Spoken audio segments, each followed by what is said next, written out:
Hello दोस्तों, नमस्कार। स्वागत है आप सभी का आपके अपने यूट्यूब चैनल में। आज के वीडियो में एसएससी जीडी के लिए टॉप 45 क्वेश्चन लेकर आया हूं और बिल्कुल यही प्रश्न आपके एग्जाम में आएगा। तो पूरा वीडियो ज़रूर देखें सभी के सभी, बिल्कुल भी वीडियो स्किप मत करें। हो सकता है जो क्वेश्चन आप स्किप करो वही पेपर में आ जाए। 45 के 45 क्वेश्चन रट लो एग्जाम देने से पहले, क्योंकि हूबहू ये क्वेश्चन आपके एग्जाम में आएगा।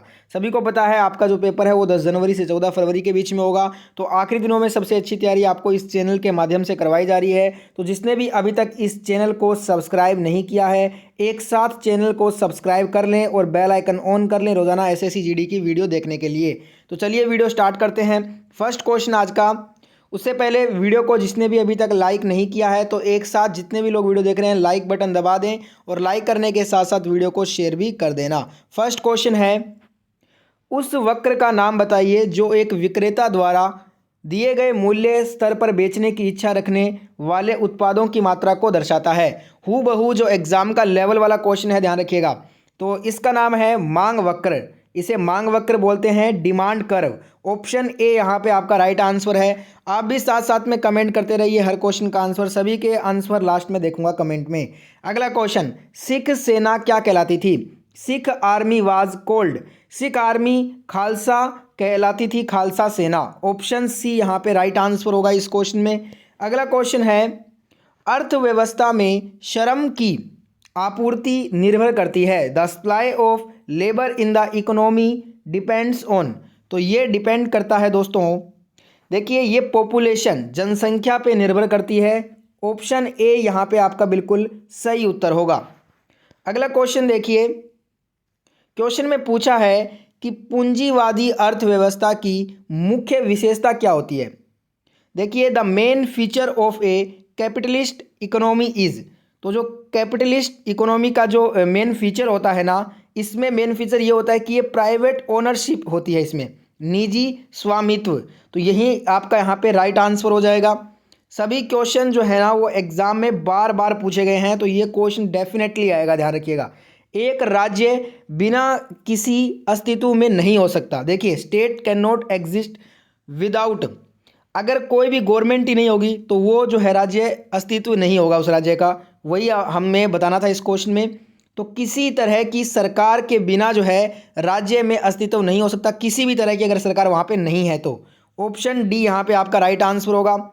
लोकतांत्रिक सरकार भी होती है, संसदीय सरकार भी होती है, राष्ट्रपति सरकार भी होती है, पर अगर किसी राज्य में किसी भी तरह की इनमें से सरकार नहीं है तो उसका जो अस्तित्व है वो नहीं हो सकता। ऑप्शन डी राइट आंसर होगा इस क्वेश्चन का।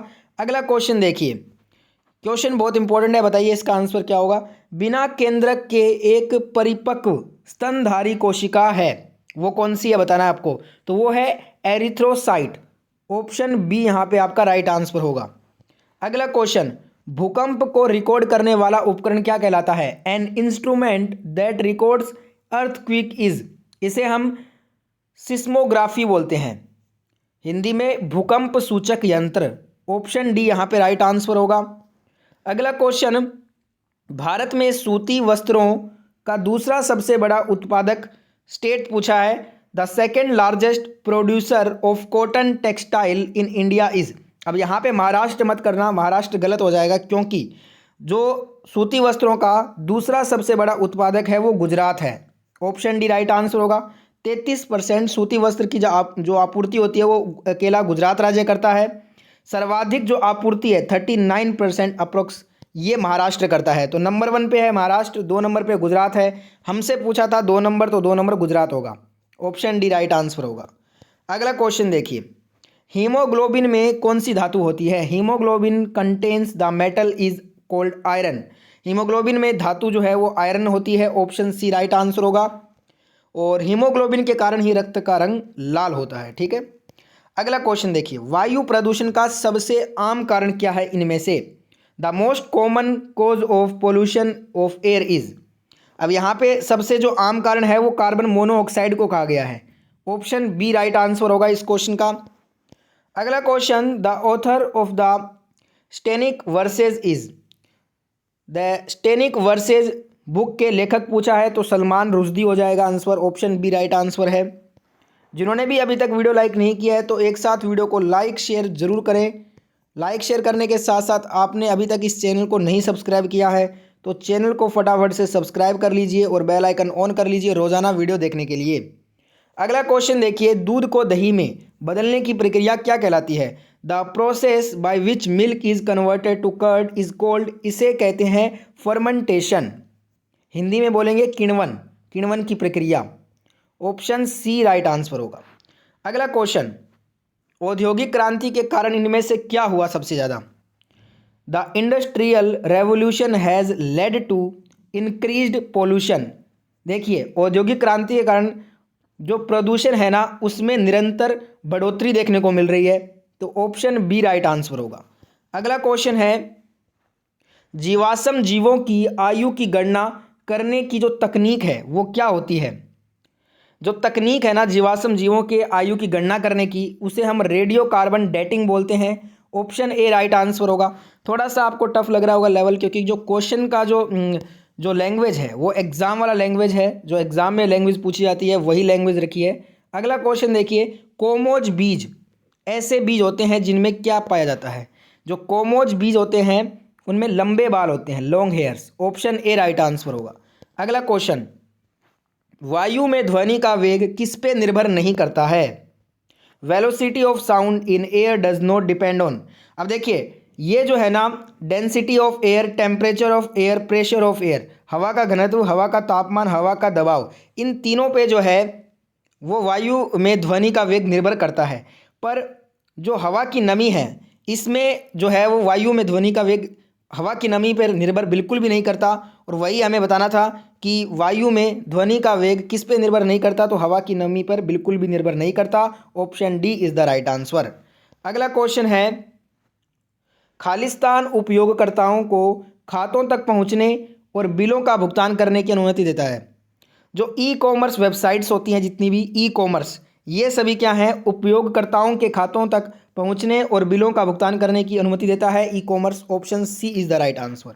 अगला क्वेश्चन, जो C6H14 है, इसका अगला उच्च समरूप आपको बताना है। तो इसका अगला उच्च समरूप हो जाएगा, बहुत ही आसान क्वेश्चन, C7H16। C7H16 इसका राइट आंसर होगा। अगला क्वेश्चन देखिए, नाइट्रोजन सभी ऑक्सीकरण अवस्थाओं में से लेकर विभिन्न प्रकार के यौगिक बनाती है। तो ये बनाती है -3 से +3। ऑप्शन बी राइट आंसर होगा। और हूबहू ये क्वेश्चन आपको एग्जाम में देखने को मिलेंगे, तो वीडियो को लाइक शेयर सभी करें।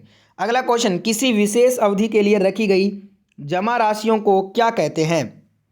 देखिए, अगर हम कोई भी विशेष अवधि के लिए अगर कोई जमा राशि रख रहे हैं तो उसे हम मियादी जमा बोलेंगे, इंग्लिश में बोलते हैं इसे time deposit. Option C right answer होगा। अगला क्वेश्चन, दल रहित लोकतंत्र किसके द्वारा प्रस्तावित किया गया था? Partyless democracy was proposed by Jayaprakash Narayan ji. Jayaprakash Narayan ji ने दल रहित लोकतंत्र जो है प्रस्तावित किया गया था इनके द्वारा। ऑप्शन ए राइट आंसर होगा। अगला क्वेश्चन है, लाल बहादुर शास्त्री और किसके बीच ताशकंद समझौता पर हस्ताक्षर किए गए थे? Tashkent agreement was signed between Lal Bahadur Shastri and Ayub Khan. ये बात है 1965, 1965 इंडिया पाकिस्तान वॉर को समाप्त करने के लिए ये ताशकंद समझौता हुआ था, जिसपे हमारे तरफ से भारत के प्रधानमंत्री उस समय के लाल बहादुर शास्त्री गए थे और पाकिस्तान की तरफ से अयूब खान थे। तो ऑप्शन ए राइट आंसर होगा। अगला क्वेश्चन, ऑस्ट्रेलियाई गर्मी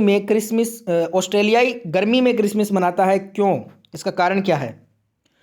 तो इसका कारण है, यह दक्षिणी गोलार्ध में स्थित है ऑस्ट्रेलिया, इसलिए उनकी जो क्रिसमस है वो गर्मी में मनाई जाती है। ऑप्शन सी यहाँ पे राइट आंसर होगा।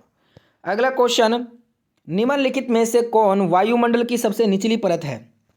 देखिए, which one of the following is the lowest layer of the atmosphere. तो जो ट्रोपोस्फेयर है, शोभ मंडल, ये वायुमंडल का सबसे निचला परत है। ऑप्शन बी राइट आंसर होगा। अगला क्वेश्चन देखिए, बताइए क्या इसका आंसर है? हड़प्पा मोहरों के सबसे सामान्य प्रकार क्या थे? तो हड़प्पा जो मोहरों थे उसके सामान्य प्रकार थे स्क्वायर में, वर्ग में। Option A right answer. अगला क्वेश्चन, पान का पौधा क्या होता है? बीटल लीफ प्लांट इज, तो ये होता है क्लिम्बर, बेल। जो पान का पौधा है वो एक बेल है। ऑप्शन डी राइट आंसर होगा। अगला क्वेश्चन, मसूड़े से खून बहने वाले व्यक्ति को किस चीज़ का सेवन करना जरूरी है?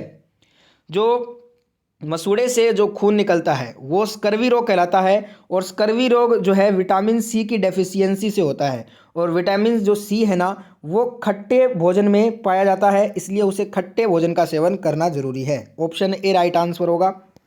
अगला क्वेश्चन देखिए, मनुष्य में सामान्य हृदय गति क्या होती है? What is the normal heart beat in man? तो ये होती है 72 times, 72 times per minute. Option C right answer. अगला क्वेश्चन, हीरे किस तत्व के बने होते हैं? Diamonds are made up of the element is called carbon. हीरे जो है ये कार्बन तत्व से बने होते हैं। ऑप्शन बी राइट आंसर होगा। अगला क्वेश्चन है, फायर अलार्म किसका उपयोग करता है? ए फायर अलार्म यूजेज, तो ये एक स्मोक डिटेक्टर का यूज़ करता है। ऑप्शन यहाँ पे डी राइट आंसर होगा। अगला क्वेश्चन देखिए, आयोडीन डेफिशिएंसी इन डाइट कोज, आहार में आयोडीन की कमी के कारण क्या होगा? गोइट्रस, घेंघा रोग हो जाएगा अगर आयोडीन की कमी है आहार में। ठीक है। अगला क्वेश्चन है, pH of normal human blood is, सामान्य मानव रक्त का पीएच कितना होता है? तो सामान्य मानव रक्त का जो पीएच है वो 7.35 से 7.45 के बीच में होता है। और ये क्या है? एक हल्का क्षारीय है, इसलिए हमारा आंसर होगा ऑप्शन सी। अगला क्वेश्चन देखिए, पृथ्वी पर जीवन के अस्तित्व की सबसे महत्वपूर्ण जो प्रक्रिया है वो क्या है? The most vital process of existence of life on the earth is called, तो ये फोटोसिंथेसिस बाय प्लांट, जो पौधे द्वारा प्रकाश संश्लेषण की जो प्रक्रिया होती है वो पृथ्वी पर जीवन के अस्तित्व की सबसे इम्पोर्टेंट जो है वो प्रक्रिया मानी गई है। तो ऑप्शन सी करेक्ट आंसर होगा। अगला क्वेश्चन देखिए, निम्न में से कौन ग्रीन हाउस गैस है? Which of the following is a green house gas? तो मीथेन, ऑप्शन सी CH4 इसका फॉर्मूला होता है। ये ग्रीन हाउस गैस होती है। ऑप्शन सी राइट आंसर होगा। अगला क्वेश्चन, निम्नलिखित में से कौन भारत रत्न का प्राप्तकर्ता नहीं रहा है? Who of the following has या फिर had not been a recipient of Bharat Ratna award? Bharat Ratna जो है भारत देश का सर्वोच्च नागरिक पुरस्कार है और ये मौलाना आज़ाद जी को 1992 में दिया गया था, अरुण आसफ अली को 1997 में दिया गया था और MG रामचंद्र को 1988 में दिया गया था। वहीं बात कर लें RA किदवई, इनको ये नहीं मिला है और वही हमें बताना था। Option D right answer. अगला क्वेश्चन, नृत्य गिनाड किस राज्य के साथ संबंध रखता है? The dance Ginad is associate with the state of Rajasthan, Rajasthan से संबंधित है नृत्य Ginad. Option C is the right answer. अगला question, the national animal of India is, Bharat का राष्ट्रीय पशु सभी को पता होना चाहिए, बहुत ही आसान क्वेश्चन, बाघ होता है, टाइगर। अगला क्वेश्चन है, Cuttack is located on the bank of river, Cuttack किस नदी के तट पर बसा हुआ है? तो ये महानदी के तट पर है। ऑप्शन बी राइट आंसर होगा। अगला क्वेश्चन है, the central Sanskrit institute is located at, केंद्रीय संस्कृत संस्थान ये कहाँ पे स्थित है? आपको मैंने केंद्रीय संस्कृत विश्वविद्यालय भी करवाया है जो कि नई दिल्ली में है, ये अलग है, ये केंद्रीय संस्कृत संस्थान है। पहले इसका नाम राष्ट्रीय संस्कृत संस्थान हुआ करता था, अब इसका नाम चेंज करके केंद्रीय संस्कृत संस्थान है जो कि तिरुपति आंध्र प्रदेश में स्थित है। ऑप्शन सी राइट आंसर होगा। और एक होता है केंद्रीय संस्कृत विश्वविद्यालय जो कि आपका पड़ता है नई दिल्ली में। अगला क्वेश्चन, भारत में सबसे पुराना माध्यम क्या है इनमें से? तो सबसे पुराना माध्यम तो न्यूज़पेपर ही होगा। ऑप्शन डी राइट आंसर हो जाएगा। उसके बाद आप बोल सकते हैं रेडियो, सिनेमा, टेलीविज़न, अब तो मोबाइल फ़ोन डिजिटल मीडिया है पूरा, पर सबसे पहले जो पुराना माध्यम था वो तो समाचार पत्र ही था। तो ऑप्शन डी राइट आंसर हो जाएगा। अगला क्वेश्चन है, द ओल्डेस्ट एरा इज, सबसे पुराना युग कौन सा होगा? हिंदू धर्म के अनुसार नहीं पूछा है, हिंदू धर्म के अनुसार सबसे जो पुराना युग है वो सतयुग है, पर यहाँ पे इन चार ऑप्शन के अकॉर्डिंग बताना है तो इन चार ऑप्शन के अकॉर्डिंग आंसर हो जाएगा बुद्धिस्ट एरा, बौद्ध युग जो है वो सबसे पुराना होगा इन चार ऑप्शन के हिसाब से। और आज का सवाल ये होमवर्क क्वेश्चन है, इसका आंसर आप सभी को कमेंट करके बताना है। निम्न में से कौन सा ग्रह कम समय में सूर्य की परिक्रमा करता है? जिनको भी इसका आंसर मालूम है कमेंट करके बताइए। वीडियो आपको कैसा लगा वो भी कमेंट करके बताइए। किसी भी क्वेश्चन में डाउट है तो बेझिझक कमेंट में पूछ लीजिएगा। वीडियो अच्छा लगा है तो लाइक शेयर सब्सक्राइब जरूर करें। जय हिंद, जय भारत।